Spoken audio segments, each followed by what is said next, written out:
شريك له وأشهد أن محمدا عبده ورسوله لا نبي بعده قال الله تعالى يا أيها الذين آمنوا اتقوا الله حق تقاته ولا تموتن إلا وأنتم مسلمون فإن أصدق الحديث كتاب الله وخير الهدى هدى محمد صلى الله عليه وسلم وشر الأمور محدثاتها فإن كل محدثة بدعة wa kulla bid'atin dhalalah wa kulla dhalalatin finnar.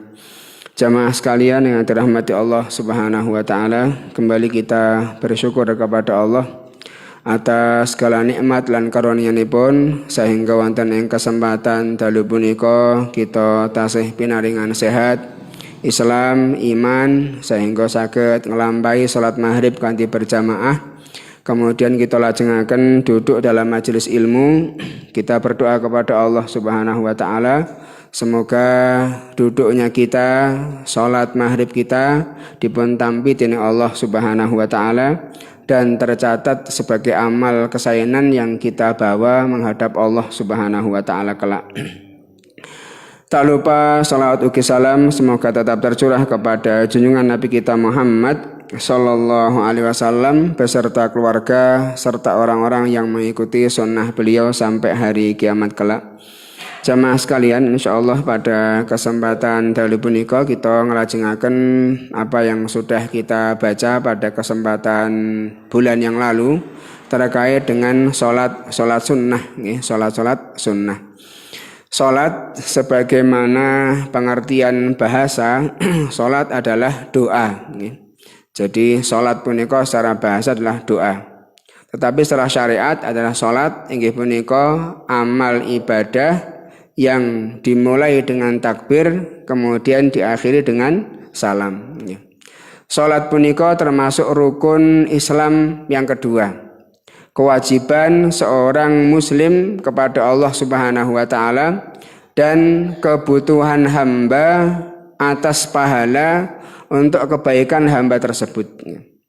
Salat punika ada dua, yaitu salat fardu yang merupakan rukun Islam, kemudian yang kedua adalah salat tatawwu, salat tatawwu atau salat sunnah.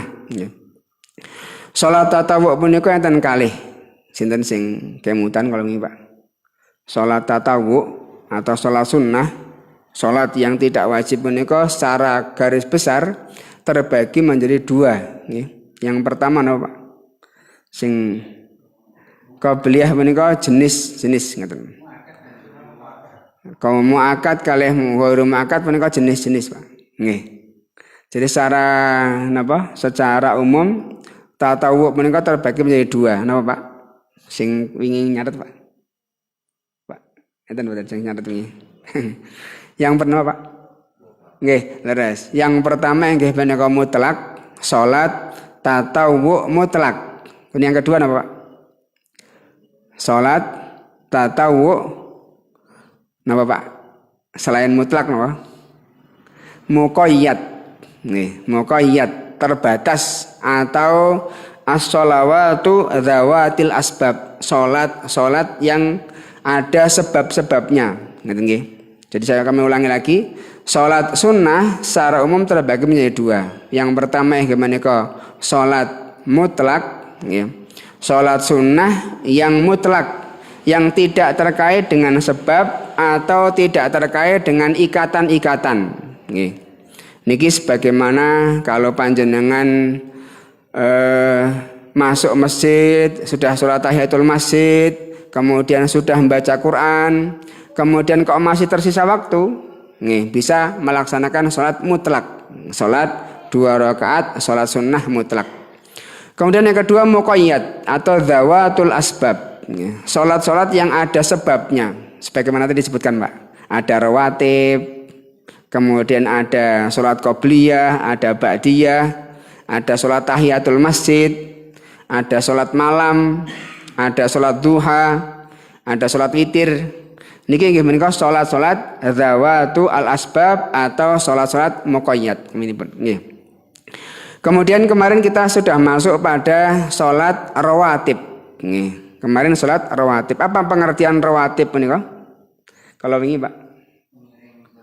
Leres. Salat rawatib inggih menika salat-salat yang mengiringi salat wajib. Nggih. Ada berapa rakaat salat rawatib ini? Maka ada dua pendapat atau dua landasan. Nggih. Yang pertama menyebutkan salat rawatib menika ada 10 rakaat. Nggih. Kemudian pendapat yang kedua mengatakan salat rawatib menika ada 12 rakaat. Yang kemarin sudah kita pelajari bersama. Kalau yang menyatakan 10 rakaat itu berarti apa Pak? Salat rawatib yang menyertai salat wajib. Berarti salat rawatib atau salat qobliyah napa? Subuh niki yang pertama 2 rakaat. Kita hitung ya, kali kita hitung. Kemudian 2 rakaat sebelum zuhur, berarti pun sekawan. Kemudian 2 rakaat setelah zuhur, berarti niki berapa? 6 rakaat. Kemudian 2 rakaat setelah maghrib, niki sudah berapa nih Pak? 8. Kemudian 2 rakaat setelah isya. Niki dalil yang pertama menyebutkan 10 rakaat. Dalil yang kedua menyatakan salat rawatib menika ada 12 rakaat. Niki sami-sami kuat dalilipun. Nggih. 12 rakaat punika tambah napa Pak? Dari 10 rakaat Pak. Leres, berarti 2 rakaat menjadi 4 rakaat sebelum zuhur. Mari kita hitung lagi Pak. Jadi rawatib yang 12 rakaat menika 2 rakaat sebelum subuh, 4 rakaat sebelum zuhur, 2 rakaat setelah maghrib, 2 rakaat setelah isya. Kok tetep Pak? Oh, setelah zuhur nggih. Kita kembali malih Pak. 2 rakaat sebelum subuh, kemudian 4 rakaat sebelum zuhur, 2 rakaat setelah zuhur, 2 rakaat setelah maghrib, 2 rakaat setelah isya. Ini sholat rawatib. Sebagian ulama menyebutkan ini rawatib muakkadah, rawatib yang sangat ditekankan. Jangan sampai kita tinggalkan.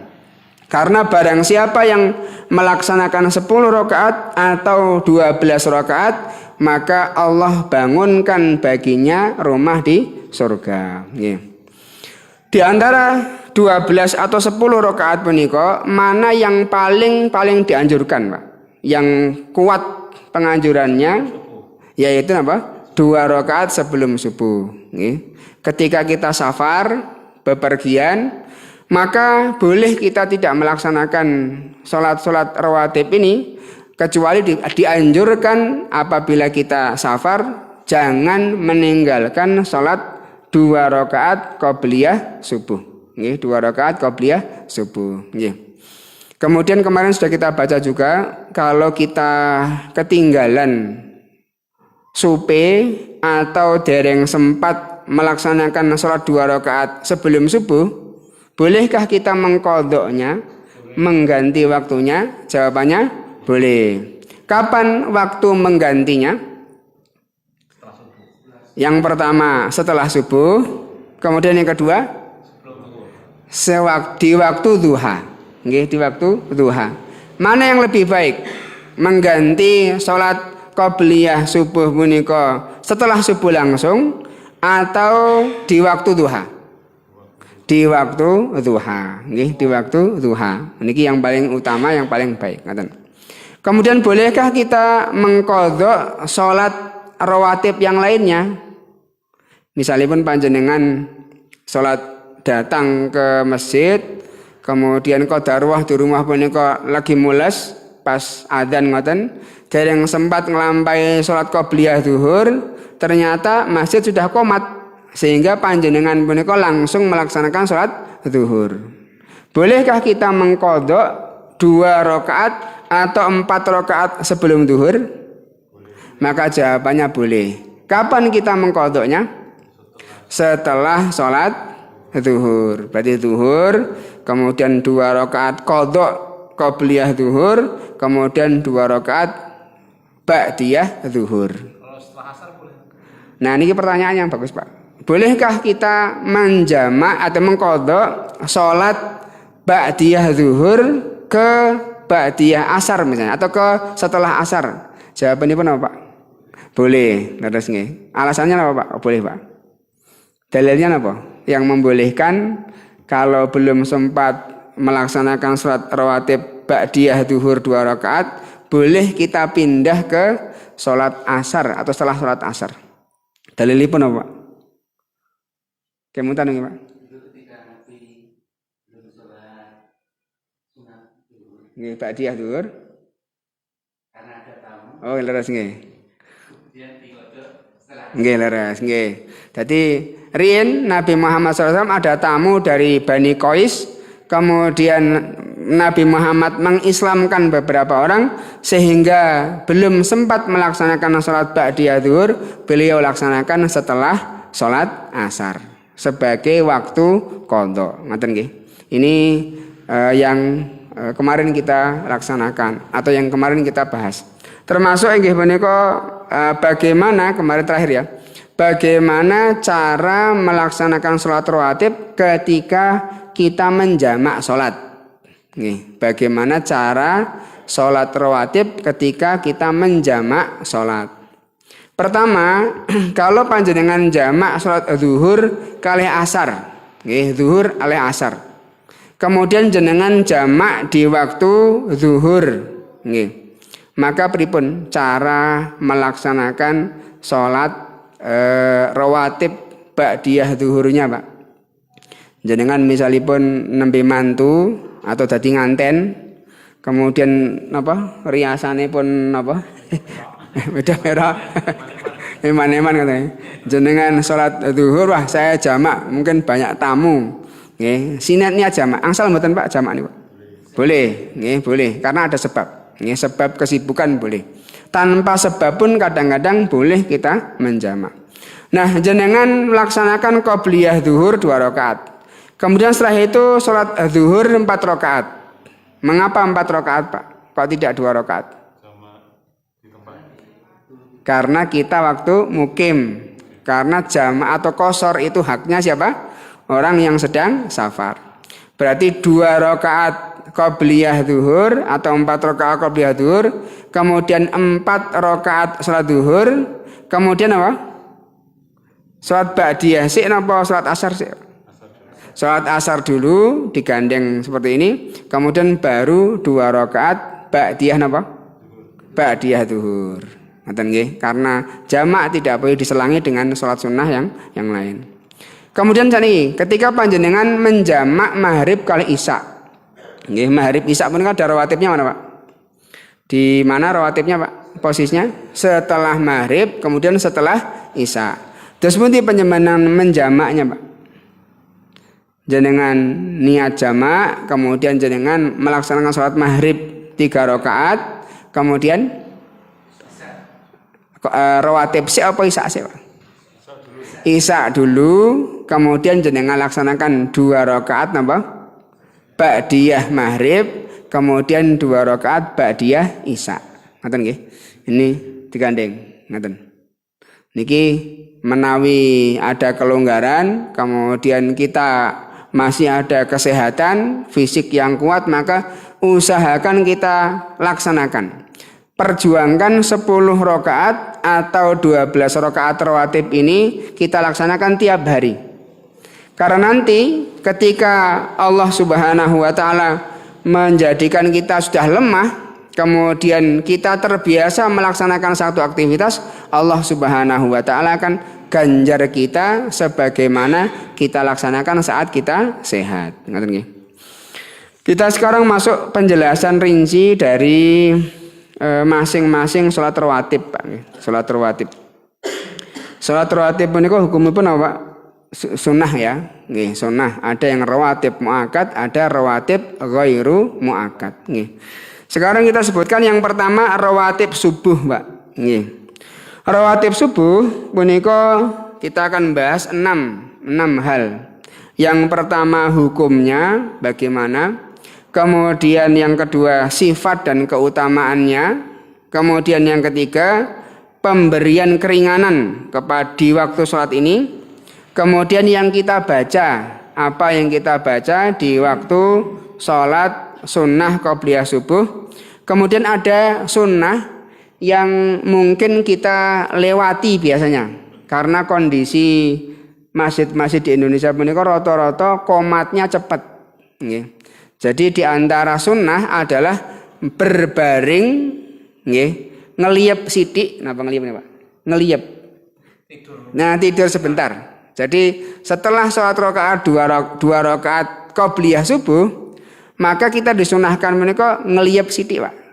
Napa ngeliyep, Pak? Tidur sebentar, berbaring ke kanan. Nggih, tidur sebentar, kemudian baru berangkat ke masjid untuk melaksanakan sholat subuh. Ini kalau antara adzan dan qomat panjang waktunya. Nek mujahidin menika pinten, Pak? Pinten menit, Pak?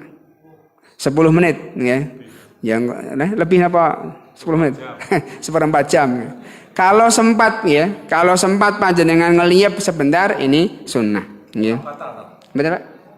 Ngeliyep sithik berbaring, Pak. Nggih, baring masih ingat ngoten. Mboten sampai mendengkur ngoten nggih. Oh, sampai lali. Nggih. Yang pertama kita masuk ke hukumnya, Pak. Nggih, kembali hukum salat rawatib qobliyah subuh hingga menika sunnah. Nggih, sunnah yang sangat-sangat dianjurkan. Kemudian apa keutamaan salat sunnah rawatib qobliyah subuh? Keutamaannya sangat besar. Ini disebutkan oleh Rasulullah dalam hadis yang dipun riwayataken Aisyah radhiyallahu taala anha. Rakaatal fajri khairun minad dunya wa ma fiha. Nggih. Jadi rakaatai al-fajr, 2 rakaat sebelum waktu salat subuh atau 2 rakaat qobliyah subuh ini lebih baik dari dunia dan seisinya. Nggih. Ini menunjukkan keutamaan yang sangat-sangat besar. Nggih. Kemudian disebutkan di sini anjuran untuk melaksanakan dan mengerjakan sholat qobliyah, sholat sebelum subuh atau sholat fajar. Kapan waktu mulainya, Pak? Kapan waktu mulai melaksanakan sholat qobliyah atau sholat fajar ini? Setelah dikumandangkannya adzan, kemudian waktu akhirnya kapan? Waktu akhirnya adalah waktu iqomat. Nih, waktu iqomat. Nggih. Jadi pas adzan, kemudian setelah selesai adzan segera laksanakan sholat 2 rakaat, niat raghibatul fajri atau sunnah rawatib al-fajar, kemudian baru berbaring sebentar, kemudian laksanakan sholat subuh. Nggih. Batas akhirnya waktu apa? Iqomah. Pertanyaannya, kalau panjenengan sholat raghibatul fajri, kemudian ada di masjid atau di rumah, kemudian panjenengan sudah mulai takbir pertama, Allahu Akbar. Kemudian jenengan selesai Al-Fatihah, ternyata qomat, maka apa yang kita laksanakan, Pak?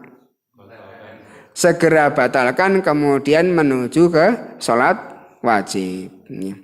Tetapi apabila panjenengan sholat raghibatul fajri, kemudian sudah masuk ke rakaat kedua, sudah rukuk rakaat kedua, kemudian qomat, apa yang kita lakukan? Lanjutkan dengan meringankan bacaannya. Meringankan bacaan sholat punika berarti apa, Pak? Macane namung setunggal. Nggih. Karena 1 ini hukumnya wajib, yang 2 ini hukumnya sunnah. Subhana rabbiyal a'la itu dibaca berapa kali, Pak? Minimal 1 kali. Wajibnya 1 kali, kemudian 3 kali.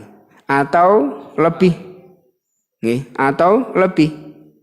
Kita coba perhatikan cara Nabi Muhammad SAW sholat. Nggih. Nabi Muhammad menika sholat berdiri lama, kemudian rukuk lama, kemudian sujud lama. Kira-kira nek berdirinya lama menika membaca ayat yang banyak seperti Pak. Kemudian nek rukuk lama itu berarti membaca apa? Bacaan tasbih itu berarti lama. Berkali-kali, ngaten. Kira-kira 10 atau lebih, Pak. Nggih.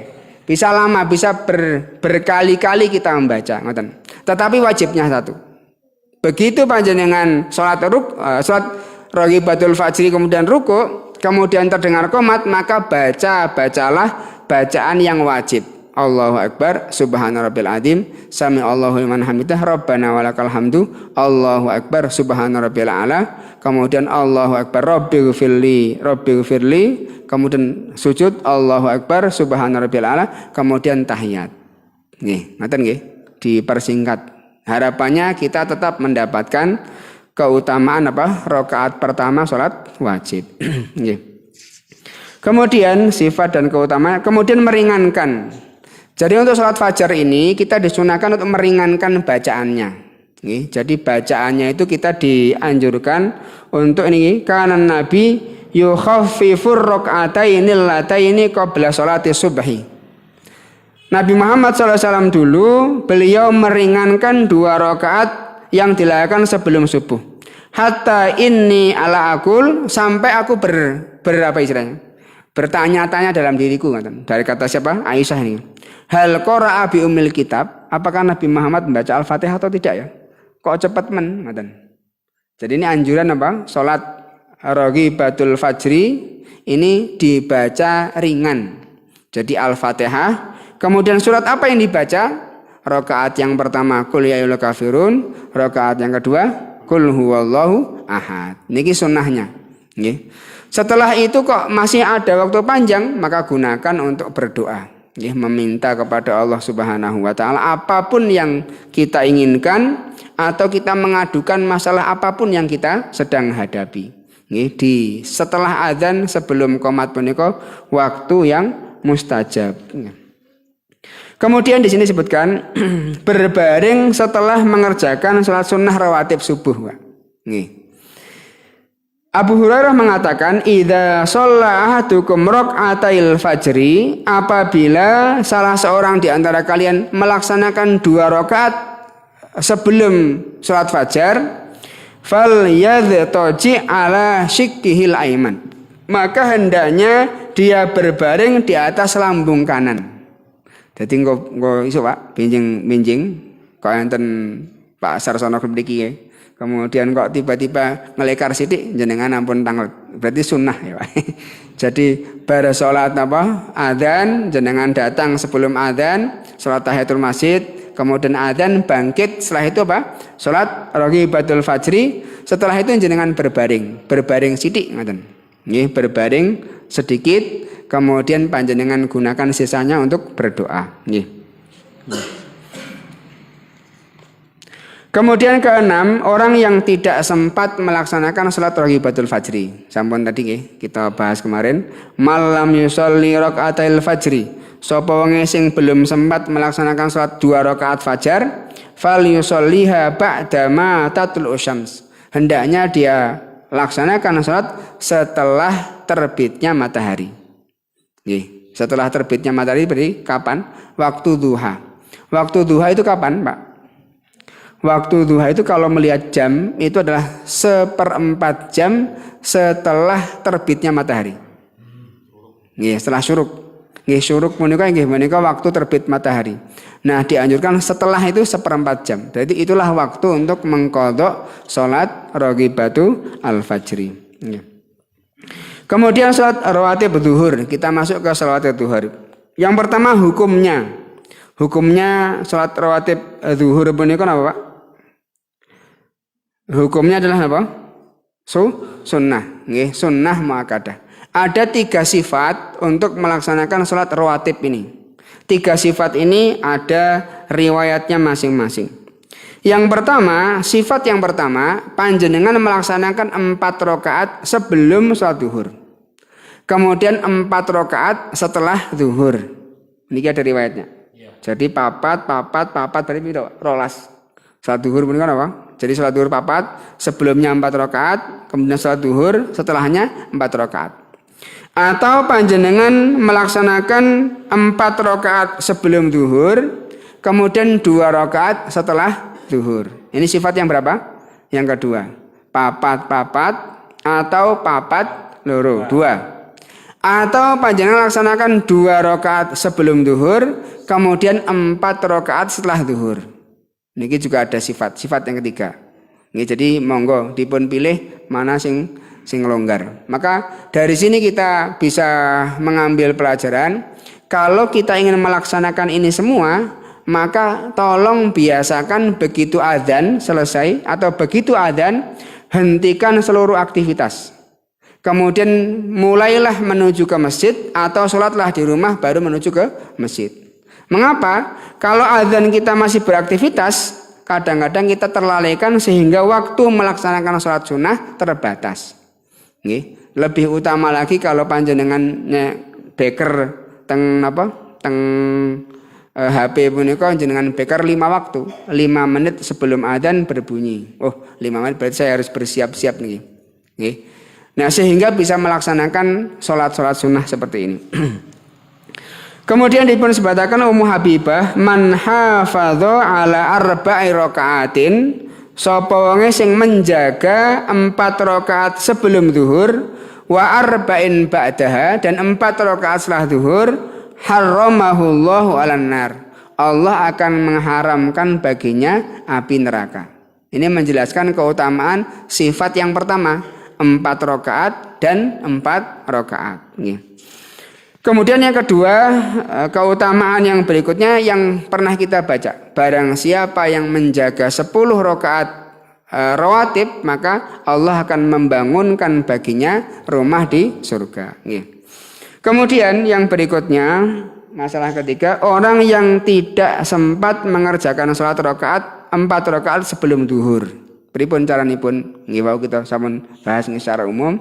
Kalau kita tidak sempat melaksanakan karena udzur, sebagaimana Nabi mengatakan, innan nabiyya sallallahu alaihi wasallam idza lam yusalli arba'an qabla dzurri shallahunna ba'daha. Dulu Nabi Muhammad SAW menawi dereng saged ngelampai sekawan rakaat sebelum zuhur, Nabi Muhammad melaksanakan 4 rakaat tersebut setelah zuhur. Kemudian yang keempat, orang yang tertinggal mengerjakan sholat rawatib setelah zuhur. Wow, sampun dipun bahas nggih. Nek sholat rawatib ba'diyah zuhurnya ra sempat karena ada udzur, boleh kita laksanakan kapan? Setelah sholat asar. Begitu zuhur kemudian ada tamu yang sangat penting, kemudian kita janjane ajeng sholat di rumah, tapi begitu ada tamu di rumah, kemudian kok tamunya berduhur langsung, maka kalau tamu itu tidak pulang-pulang sampai asar, sakit kita laksanakan setelah sholat asar. Ini sebagaimana Nabi Muhammad Shallallahu Alaihi Wasallam melakukan. Kemudian sholat rawatib asar. Ini dalam buku ini menyebutkan ada ternyata sholat rawatib asar itu. Kapan laksanakannya? Sholat rawatib asar punika termasuk sunnah dan dianjurkan oleh Rasulullah SAW sekaligus dipraktekkan oleh Nabi Muhammad Sallallahu Alaihi Wasallam. Apa keutamaan orang yang melaksanakan sholat sunnah rawatib sebelum asar? Rasulullah bersabda dari Ibnu Umar, rahimallahu mra'an shalla qoblal asri arba'an. Rahimallahu imra'an shalla qoblal asri arba'an. Kita baca sama-sama Pak. Nggih, hadis punika. Rahimallahu imra'an shalla qoblal asri arba'an. Nggih. Rahimallah nah atasipun apa? Rahimallah semoga Allah merahmati imra'an. Imran, Pak Imran Pak. Imran orang ya, seorang. Semoga Allah merahmati imra'an punika orang, seseorang. Semoga Allah merahmati seorang sholat yang sholat qoblal asri sebelum asar arba'an. Sekawan rakaat. Nggih. Jadi ini disebutkan semoga Allah merahmati orang yang sholat sebelum asar 4 rakaat. Nggih. Disebutkan di sini bagaimana sifat melaksanakan sholat 4 rakaat ini. Para ulama menyebutkan bahwasanya 4 rakaat ini dilaksanakan 2 rakaat. Ini 2 rakaat salam, 2 rakaat salam. Ini bisa kita laksanakan apabila Bapak kita gage-gage begitu adzan atau sebelum adzan kita sudah berada dan sudah siap melaksanakan sholat. Dan ini disunahkan untuk sholat-sholat sunnah, kita disunahkan melaksanakannya di rumah masing-masing. Meskipun boleh kita melaksanakan di masjid. Kemudian kita masuk sholat maghrib, Pak. Sholat rawatib maghrib. Ya. Sholat rawatib maghrib menika kapan? Setelah sholat maghrib. 2 rakaat setelah sholat maghrib. Hukumnya inggih punika hukum sunnah adalah sunnah rawatib naminipun. Kemudian keutamaanipun ya, sebagaimana disebutkan Ummu Habibah di dulu kita bacakan ya. Ma min abdin muslimin, tidaklah ada seorang hamba muslim yusolli lillahi, ia salat untuk Allah Subhanahu wa taala, kulla yaumin, setiap hari, thintai asyrata rakaatan, 12 rakaat, tatawuan ghaira fardhah, salat sunnah bukan salat wajib, illa banallahu lahu baitan fil jannah, kecuali Allah akan bangunkan baginya rumah di surga. Ini masuk dalam keumuman hadis ini, 2 rakaat setelah maghrib. Ya. Kemudian pelaksanaan sholat rawatib ditekankan di rumah. Setelah maghrib ditekankan di rumah. Ini di sholat-sholat yang lain ini umum. Tetapi untuk sholat rawatib maghrib ini ada nas yang sharih, yang jelas, yang memerintahkan untuk sholat di rumah, Pak. Rasulullah SAW mengatakan di suatu waktu Rasulullah pernah mendatangi Bani Abdul Ashhal. Kemudian beliau mengerjakan sholat maghrib bersama mereka. Artinya Nabi Muhammad menjadi imam sholat maghrib.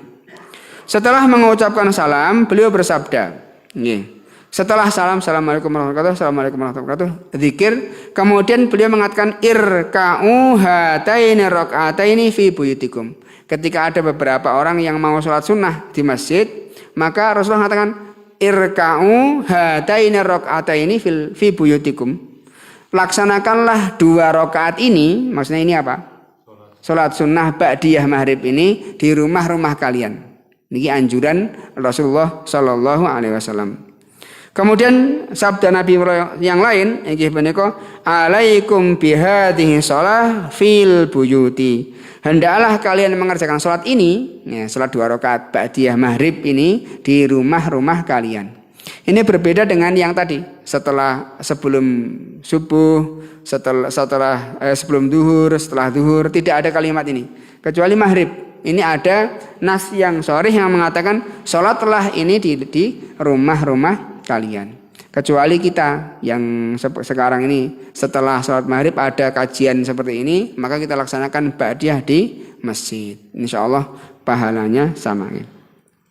Kemudian kita masuk ke sholat rawatib isya. Sholat rawatib isya.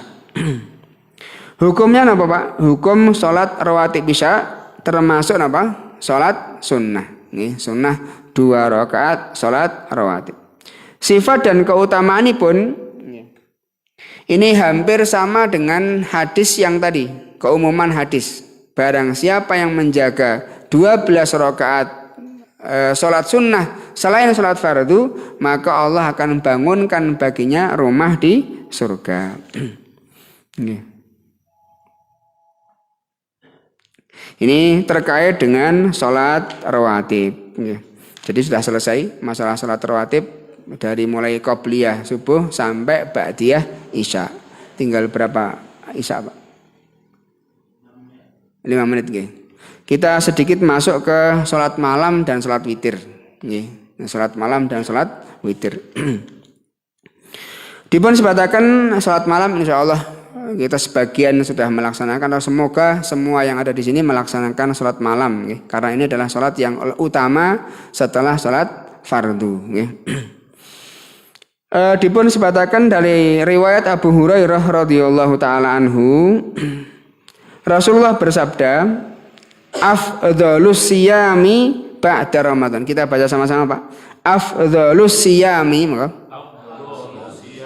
ba'da Ramadan syahrullahi al-muharram wa afdhalus sholati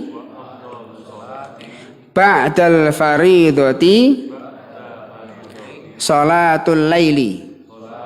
Nih, coba kita terjemahkan, Pak. Saya yang bahasa Arab, jenengan yang bahasa Indonesia. afdhalus siyami, sebaik-baik puasa nggih, ba'da ramadhana, setelah puasa Ramadan nggih, syahrullahil muharram, puasa pada bulan Muharram nggih. Jadi sebaik-baik puasa setelah puasa Ramadan adalah puasa bulan Muharram. Wa afdhalus sholati, sebaik-baik salat ba'dal faridati, setelah salat faridah atau wajib, salatul laili, salat malam nggih. Ini keutamaanipun.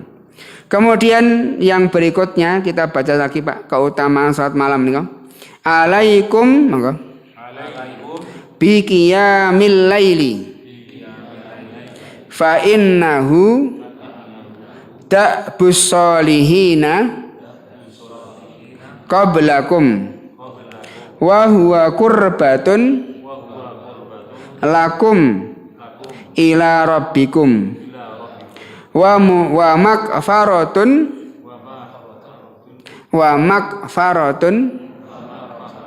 lisayyiati wa manhatun anil itsmi nggih. Kita terjemahkan bersama-sama ya. Alaikum, atas kalian atau hendaklah atas kalian nggih, bi qiyamil laili, untuk melaksanakan salat malam. Fa innahu, sesungguhnya dia ini apa Pak? Salat malam, sesungguhnya dia malam, da'bus sholihin. Apa da'bus sholihin Pak? Kebiasaan orang-orang yang soleh, qablakum, sebelum kalian nggih. Wa huwa qurbatun lakum, wa huwa, dan dia ini kembali ke mana Pak? Dia ini kembali ke mana? Salat malam. Dan salat malam ini adalah qurbatun lakum, bentuk takarrub kalian ila rabbikum, kepada Rabb kalian. Wa makfaratun, dan penghapus lisayyiati, dosa-dosa atau keburukan-keburukan. Wa manhatun anil itsmi, pencegah dari perbuatan dosa. Kemudian di sini dalam hadis yang lain Rasulullah mengatakan, innallaha zadakum sholatan, sesungguhnya Allah membekali satu sholat kepada kalian, fahafidhu alaiha, dan jagalah sholat tersebut, wahyal witru, sholat itu adalah sholat witir.